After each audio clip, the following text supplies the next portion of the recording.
পাণ্ডবেশ্বরে প্রাক্তন তৃণমূল বিধায়ক নরেন্দ্রনাথ চক্রবর্তী তিনি ইস্তফা দিয়েছেন আর এই মুহূর্তে ঋতব্রত বন্দ্যোপাধ্যায়ের সঙ্গে সাংবাদিকদের মুখোমুখি। আমার বছর দেড়েক আগে বাইপাস হয়েছে, শারীরিক অসুস্থতার জন্যই রিজাইন করলাম।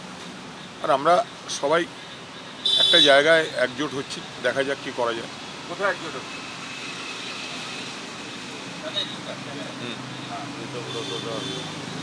ঋতদা আছে, ডেভিডদা আছে, আমাদের অভিজিৎ ঘটক এসছে।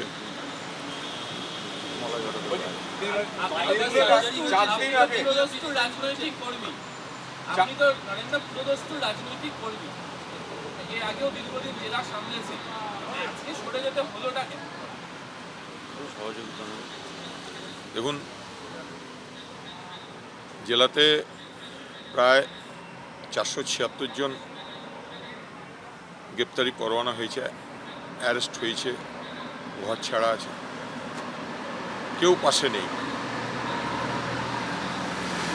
সবাই এখন দিল্লিমুখী।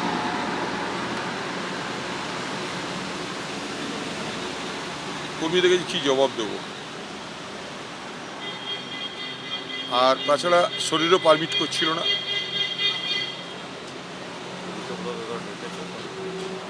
আর ঋতদার সঙ্গে দীর্ঘদিনের বন্ধুত্ব, ডেকেছিল,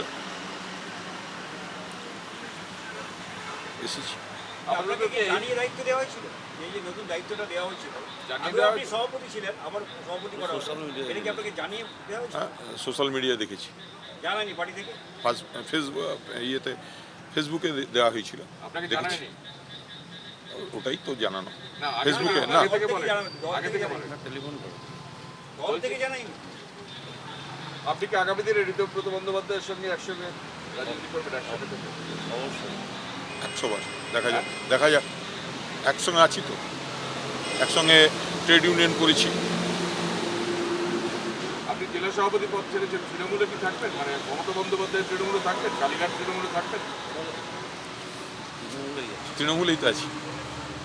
শুরু থেকে একটা কথা বারবার কৃষ্ণেন্দু বলেছি যে আমাদের লড়াইটা হচ্ছে ইন্ডিভিজুয়াল কাল্টের বিরুদ্ধে কালেকটিভের লড়াই। আমরা যেখানে বসি, আমরা একসঙ্গে মুড়িও খাই, মানে আমাদের এখানে ধরুন মানে কারুর সঙ্গে দেখা করার জন্য 5 ঘন্টা বসে থাকতে হয় না। আমার কোনো সেক্রেটারিও নেই যে বলবে যে 5 ঘন্টা বসে থাকার পর যে আজকে দেখা হবে না। আমাদের শক্তিটাই হচ্ছে কালেকটিভের শক্তি। নরেন্দা, আমি যখন আইএনটিটিউসির রাজ্যের সভাপতি হিসেবে কাজ করেছি, নরেন্দা রাজ্যের সাধারণ সম্পাদক ছিল। ডেভিড সরকারের সঙ্গে আমার 2 দশকের বেশি সময়ের সম্পর্ক। অভিজিৎ আমার বন্ধু, একসঙ্গে আমরা কাজ করেছি। রবীন্দ্রনাথ চ্যাটার্জি সিনিয়র, একটু আগে নির্মল মাঝি ছিলেন এখানে। সুতরাং আমি মানে নাম, এবং আমরা এই যে একদম ডেভিডদার নেতৃত্বে চাল ভাজা ফুলুরি এগুলো খাওয়া হলো, পেঁয়াজ কাটা হলো, লঙ্কা কেটে আনা হলো। আমাদের হচ্ছে ইন্ডিভিজুয়াল কাল্টের বিরুদ্ধে লড়াই। এখানে নরেন চক্রবর্তী, ঋতব্রত ব্যানার্জি, ডেভিড সরকার, অভিজিৎ ঘটক কেউই কখনো চার্টার্ড ফ্লাইটেই চড়েনি।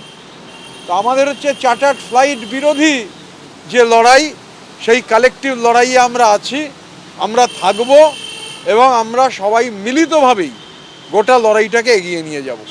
লড়াইটা কি মূলত কি অভিষেক বন্দ্যোপাধ্যায়ের বিরুদ্ধে? লড়াইটা আমি বারবার যেটা বলেছি যে দেখুন, ইন্ডিভিজুয়াল কাল্টের বিরুদ্ধে লড়াই।